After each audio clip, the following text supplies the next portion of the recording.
Beautiful souls, do you have a prayer request or want us to send you healing energy today? Would you like us to be praying for your friend or loved one? If this is you, go to worldslargestprayernetwork.com to submit your prayer request. And while you're there, please sign up to join our team of prayer warriors. The angels say prayer not only opens you to miracles, raises your vibration, and helps you heal, but the more you pray, the more God's presence is felt on earth. Feel your angels' love as they surround you right now, and listen for the positive, loving messages your angels intended specifically for you in today's episode. Hello, beautiful souls. Welcome back to the Angels and Awakening podcast. I'm your host and author, Julie Jancius. And friends, today we have Erica on the show to share her angel stories. Erica, welcome. Hi, Julie. Hello. So I'm going to have you take it away and share your first story.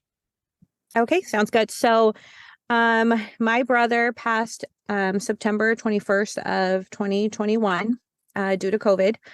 And that year, my husband and I took a trip to Mexico, tried to get away and kind of, find ourselves. And I was walking the beach. I didn't have my phone on me. I had my husband's and he had a waterproof case. So I was, using his phone, taking pictures of the sunset. I wrote in the sand, "Love you, Julianne." And, continued, walked on. My husband later checked his phone and he was a little jealous because he thought that, it would say, "I love you, John," or something, and it was to my brother. So that night I go to bed and I dream that I'm walking out of this building with a good friend and another gal. And as we walk out of this building, it's nighttime and she says, "Erica, look." So we look up to the sky and in bright letters, it says, "Love you too." And so I knew that it was my brother responding to me, telling him that I loved him. And I watched as the lights just faded away. He's always come to me in my dreams, even when he was sick in ICU. And so I had a surprise baby. I found out September 7th of last year I was pregnant, and they don't get you in for an ultrasound until you're about 8 weeks. And the first day they had available, they said, "Hey, Erica, we can get you in September 21st at 8 a.m., which was my brother's anniversary of passing. So I knew that he was with me no matter what. There's 7 siblings, and he was my closest. We were very close. And so I took this very hard. He passed, he turned 40 in August of 21 and passed in September. And so instantly I knew that I wasn't looking forward to turning 40. Like, how was I going to do that and outlive my brother? He was 2 years older than me. So I was 38 at the time. And when I found out I was pregnant, they told me, "You're due the week of April 25th, which was my 40th birthday." So another sign that I knew baby was a huge gift and God had other plans. And now I had purpose to turn 40 and to live my life.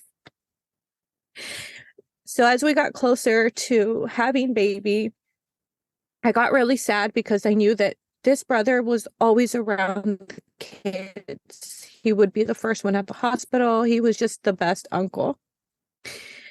And one night I go to bed and I'm just devastated and in tears, crying, knowing that my brother was never going to meet my baby. So I go to bed that night and I wake up to a dream.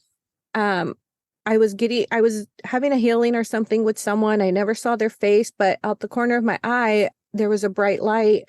And I looked over and my brother standing there at the head of the room with a huge smile, holding my baby in his arms.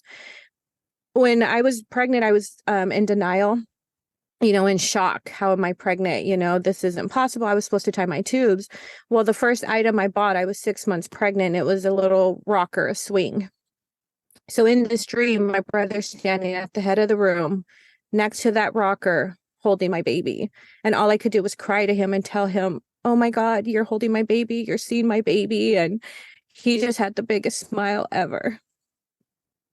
And so I've been really lucky and just grateful that he responds to me in my dreams from whatever I'm dealing with that day.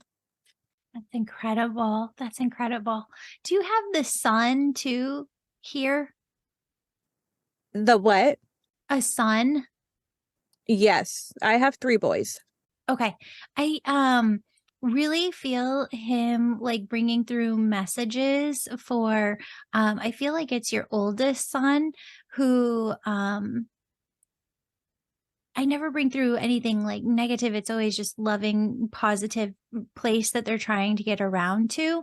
Um I'm not sure if your older son is more kind of like ADHD, but it's almost like some things that we think just should be easy maybe are harder for him.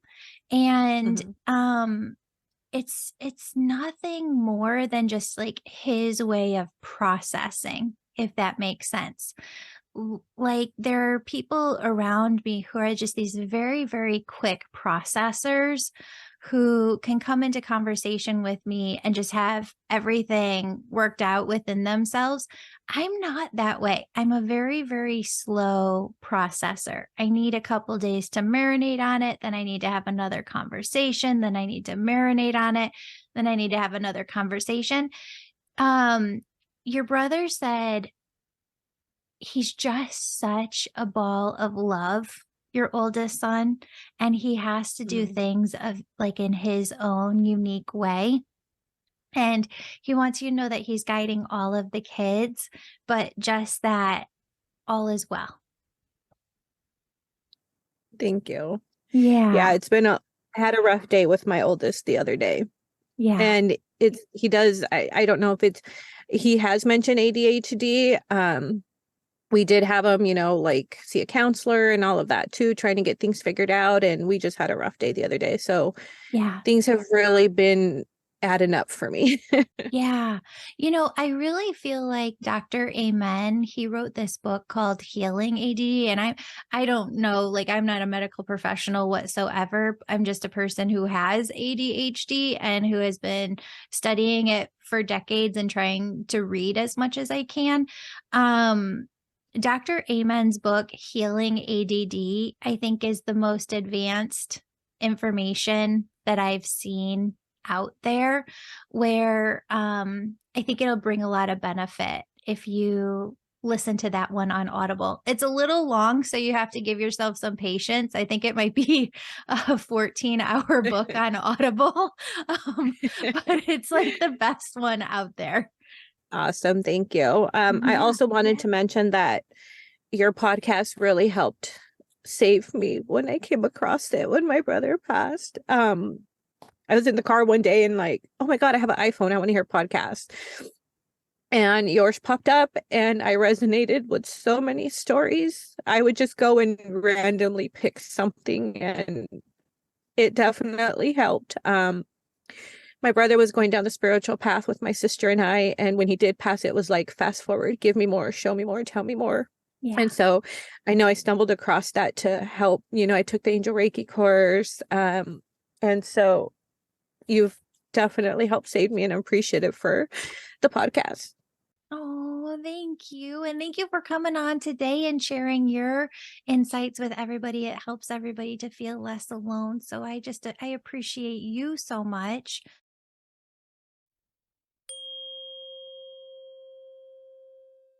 Did you know I give away a new free reading each month to a listener who leaves a 5-star rating of this show on Apple Podcasts or Amazon? After you leave 5 stars, go over to the Contact Me page on my website, theangelmedium.com. Fill out the Contact Me form, letting us know that you gave 5 stars. That way, we can contact you when you win. The more 5 stars you leave, the more chances you have to win. And your name always stays in until you do.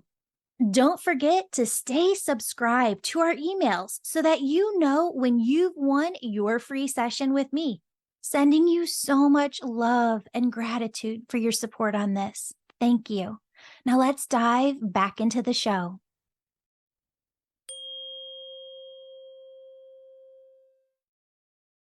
I want to bring through another message though. Your brother keeps talking about how I feel like your mom is still here on earth, correct? Yes. But like, and I know this is generic. I've never really brought this through before. It's like he misses her cooking, or you guys think like, does he miss her cooking? And he says to tell you that her higher self is on the other side with him, so he's in a place where he doesn't have to miss anyone, because our higher selves are already over there, so he's with everybody. And he goes, there's food here, like, tell everybody in the family there's food here. And he doesn't have to miss mom's cooking because she's cooking for him all the time over there. So my mom makes tortillas and everyone fights over the tortillas. And she just texted this morning that my sister-in-law dreamt my brother and her were at her house eating tortillas. He is. And that just happened this morning. Yes, I can't tell you how this works. It just works. Like, this is just how it goes. Oh, Yeah. Erica, that's what he kept showing me. And He's he been kept it with right me. down. Yeah. He's been with me all morning. Like I woke up at 8:13, which is his birthday. I went to my messages, and so there was 13 messages. I cleared them. I went back 13 messages. I was in line right now, getting a drink, and my car beeps like if something was near me, and I look up and it's 9:21, which was the day he passed. And so I'm like, okay, when I got on the podcast with you, a butterfly flew by. Oh, that's So amazing. he's amazing. It's just hard, to deal with it in the physical. Yeah. Yeah. There's a couple of different things here. First, he really doesn't want me to miss this. He's with a lot of other people though, who were here on earth. There's a lot of people from the family over there Yeah. with him. You got a grandma on the other side, but there's a lot of I don't know if it's like uncles, and um like he's got his grandfather. There's a lot of men over there, but then I just see your little, is she shorter, your grandmother too? Yes. Yeah. Adorable. She's got the sweetest energy. And uh was she on the other side before him? For a long time. Yeah, And because they were very close, and he took it really hard when my grandma passed.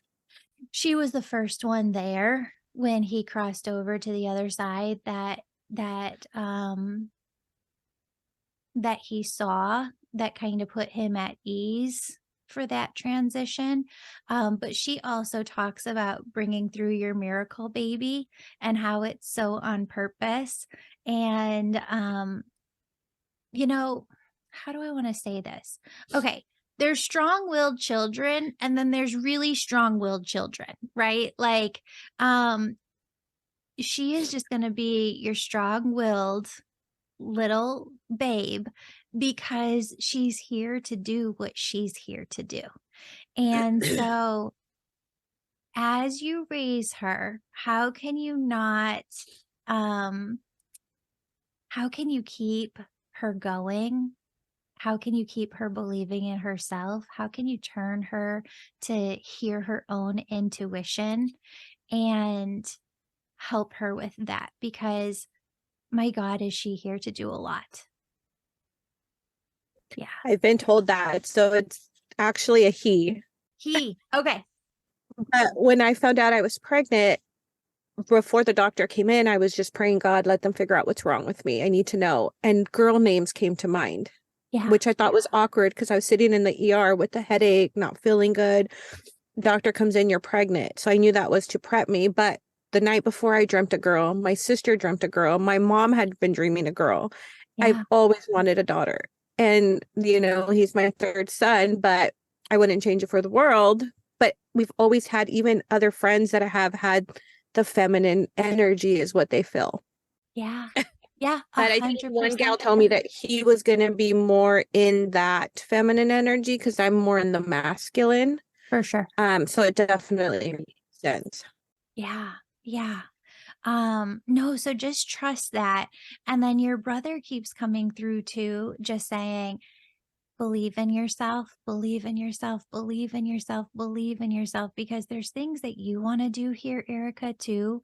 And sometimes we have to go a little bit more slowly in life because we have accumulated so many things. We've got different responsibilities. And there's other times that we can go more quickly in life. But it's not about reaching a destination. It's really about the journey and loving this journey. So, how can you fall in love with just like the journey of living this life and really honor and believe in yourself of where you want to go? Because that's the only way you're going to get there. So, if you hop on the train of self belief. Thank you. Yeah, of course. Oh, Erica, thank you so much for being here today. Thank you, Julie. You're so welcome. Stay in touch with me, okay? Will do. Have a good one. You too. And to Bye. everybody listening, if you have an angel story to share, we would love to hear it. Go on over to my website, theangelmedium.com, and fill out the contact form where you can submit your angel story. There might even be a place to submit the angel story, but the contact form works great too. Love you, friends. Have a blessed, blessed day. Beautiful soul, thank you so much for joining me today. My name's Julie. You know I'm all about connecting you with messages from your angels and loved ones on the other side. If you've been listening today and you're super excited and just have to know which angels are around you right now, who's connecting with you, and what messages they have for you, go to theangelmedium.com. Register for a session. You can do a reading with me or a member of my team, and we can help you in making sure that your angels are doing the very best they can to support you and guide you to your best life. If this sounds like you, virtual sessions, they're only offered on my website. Sign up today. And if you're the person who's really excited, you can sign up for my Angel Reiki School to become a certified angel messenger. That's for the healers among us who feel called to grow their intuition to the max and serve humanity with their gifts.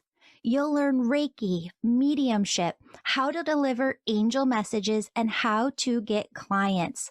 That's the Angel Reiki School at theangelmedium.com or DM me on Instagram at Angel Podcast with any questions.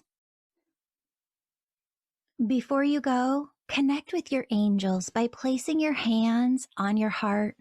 Take a deep breath. Imagine a doorway filled with God's unconditional love is right in front of you. Step into that love and feel it as it fills your body, chakras, and auric field. Now ask your angels, what would you have me know today? And open yourself to the positive, loving messages they have just for you.